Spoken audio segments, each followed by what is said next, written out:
Hi friends, అందరికీ శుభోదయం. నేను మీ సంజు. ఇది టుడే ఎర్లీ మార్నింగ్ వ్లాగ్ అండి. ఆదివారం మాస శివరాత్రిని పురస్కరించుకొని శ్రీ సీతారామాంజనేయ టెంపుల్లో జరుగుతున్న శ్రావణ మాస మహోత్సవములు.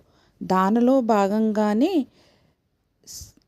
ఆదివారం నాడున శివయ్యకు శతఘటాభిషేకం జరిగింది.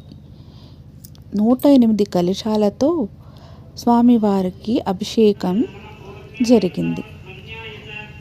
ఎస్టర్డే నుంచి ఇంత కుండపోత వర్షంలో కూడా చాలామంది భక్తులు హాజరై తన భక్తిని చాటుకున్నారు.